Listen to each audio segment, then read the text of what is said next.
जय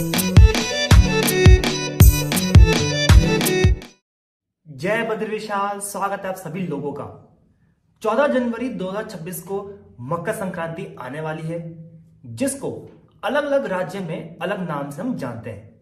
जैसे पंजाब में हम इसे लोहड़ी कहते हैं, तमिलनाडु में हम इसे पोंगल कहते हैं, आसाम में हम इसे बिहू कहते हैं। उसी तरह हमारे उत्तराखंड में हम मकर संक्रांति को हम कहते हैं उत्तरायणी, घुघुतिया या मकरैनी।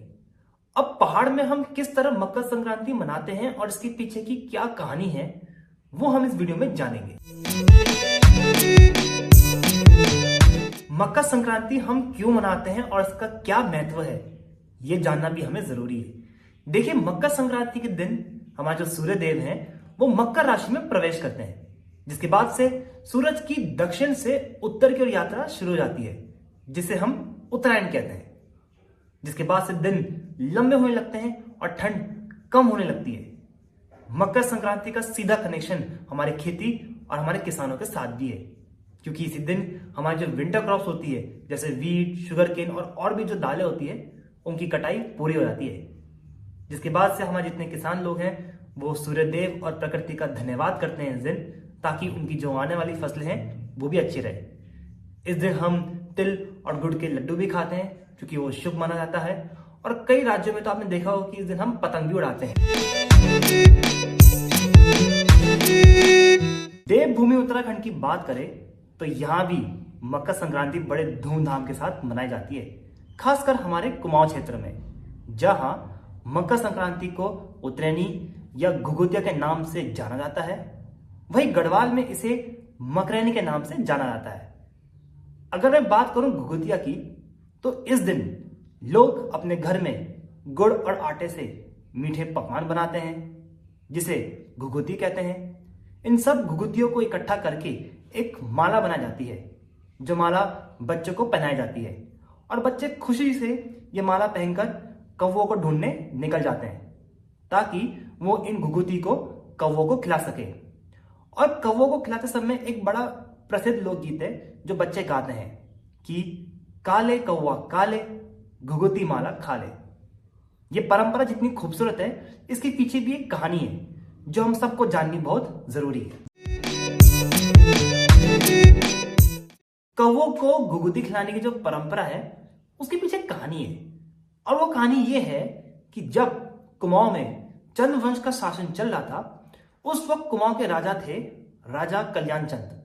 राजा कल्याणचंद और रानी को किसी चीज की कमी नहीं थी, लेकिन एक चिंता थी जो उन्हें परेशान कर रही थी, और वो ये थी कि उनके पास कोई पुत्र नहीं था।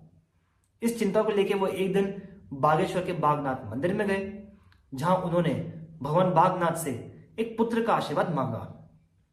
भगवान बागनाथ ने उनकी सुन भी ली और रानी को एक पुत्र हुआ, जिसका उन्होंने नाम रखा निर्भय चंद। लेकिन रानी उसे प्यार से घुघुती बुलाती थी, क्योंकि वो घुघुती पक्षी की तरह बहुत प्यारा था। जैसे घुघुती बड़ा होता गया, एक कौवा आता था महल में, और वो घुघुती के साथ खेलता था, जिसको देख के पूरे महल में खुशी का माहौल बन जाता था। लेकिन उसी महल में एक मंत्री था, जिसको एक खुशी बर्दाश्त नहीं हो रही थी, क्योंकि उसकी नजर थी राजा कल्याणचंद के सिंहासन पर। एक दिन वो घुघुती को महल से बाहर लेके जंगल की ओर चला गया, और उसने घुघुती को एक गुफा के अंदर छिपा दिया। और पूरे महल में शोक का माहौल बन गया, क्योंकि राजा रानी को घुघुती नहीं मिल रहा था। वही दूसरी ओर जो कौवा था, जो रोज घुघुती से मिलना आता था, उसने देख लिया था जंगल में, और वह समझ गया था कि भाई कि कुछ सही नहीं चल रहा है।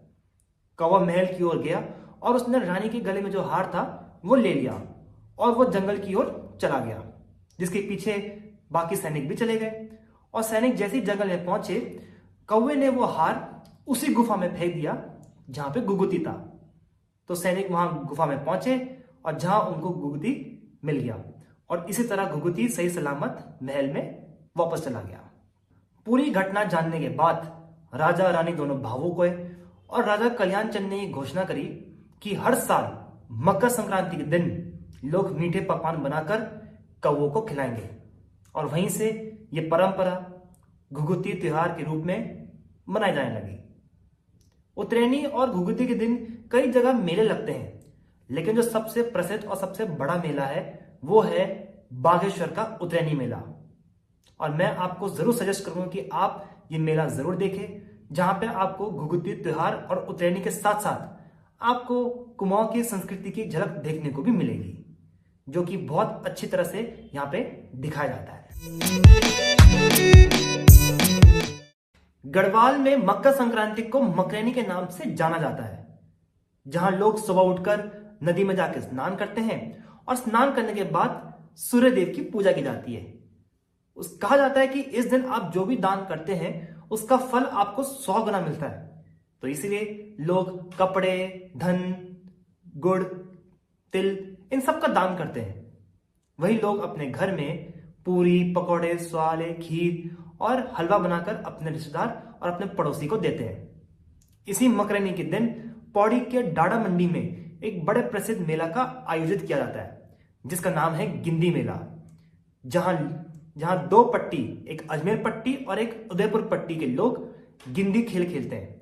गिंदी एक चमड़े की गेंद होती है जो लगभग 20 किलो की होती है, और ये थल नदी के पास इस मेले का आयोजित किया जाता है। अब इसकी पीछे की क्या कथा है वो नीचे आप कमेंट्स का जो पिन कमेंट है वो जरूर पढ़िएगा। तो इसी तरह गढ़वाल और कुमाऊं के लोग अपनी संस्कृति और अपने परंपरा से मकर संक्रांति मनाते हैं। तो आज की वीडियो में बस इतना ही। आपको वीडियो कैसा लगा हो कमेंट सेक्शन में जरूर बताइएगा। अच्छा लगे तो लाइक और शेयर तो जरूर करिएगा, और यहाँ पर अगर आ गए हैं तो सब्सक्राइब भी कर ही लेना, ताकि आपको अपनी उत्तराखंड की संस्कृति और अपने उत्तराखंड के बारे में और भी जानकारी आपको मिल सके। तो मिलते हैं आपसे अगली वीडियो में। तब तक अपना ध्यान रखिए, खुश रहिए, स्वस्थ रहिए। जय बद्र विशाल, जय हिंद, जय भारत, जय उत्तराखंड।